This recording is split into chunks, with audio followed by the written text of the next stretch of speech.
কৰিম সৰু মই ভাত খাম তাৰ কাৰণে আঞ্জা বনাম মই।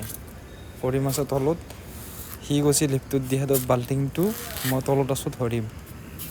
তাক মই বাল্টিং দি হাতছোঁ, এতিয়া সি তলত বাল্টিংটো ল'লি হ'ল আৰু পানী লৈ হ'ল ভাত বনাবৰ কাৰণে। আমাৰ ৰুমত পানী নাই, পানীৰ ব্যৱস্থাটো দিয়া নাই, সেইটো কাৰণে তলত পানী আনিব যাব লাগে বা ওপৰত যাব লাগে। সি তলত থকাৰ কাৰণে বাল্টিংটো তলত দি হাতছোঁ।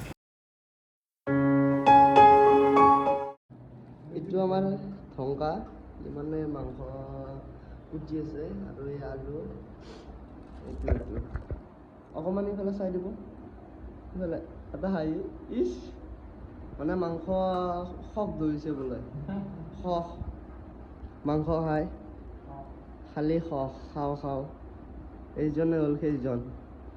দিনত কি এদিয়ে ভাত খালাই? ভুচুং বনাইছা, আকৌ এতিয়া কি খাবি?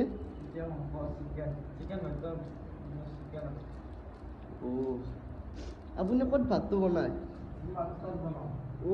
আপুনি লাইনত ভাত বনায় নেকি? আজি মাংসটো বেলেগ ষ্টাইল বনাম, চব মিক্স কৰি কেনে। এই পিঁয়াজ দিছোঁ, তেল দিম, মাংস দিম, আলু দিম, চব মানে মছলা মিক্স কৰি কেনে এইটো আমি জুইত বহাই দিম। এইটো বেলেগ ষ্টাইল বনাম আজি। ঘৰত দেখা পাই আছোঁ এনেকৈ বনাই থকা, আৰু ভোজতো দেখা পাওঁ, ভোজ চোজগিলাতো এনেকৈ বনাওঁ। আজি মই এনেকৈ বনাম বুলি ভাবিছোঁ।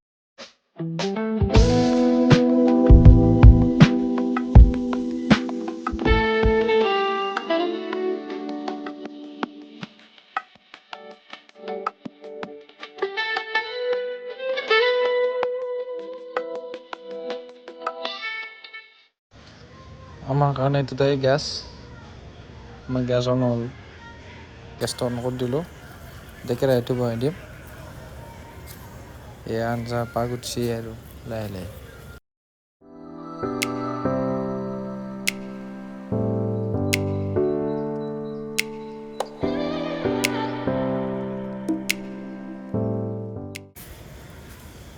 আঞ্জা কমপ্লিট হৈ গ'ল। আঞ্জাৰ কিবা এটা বেলেগ কালাৰ আছে, নিজে প্ৰশংসা কৰিব নালাগে, কিন্তু কৰিছোঁ আৰু।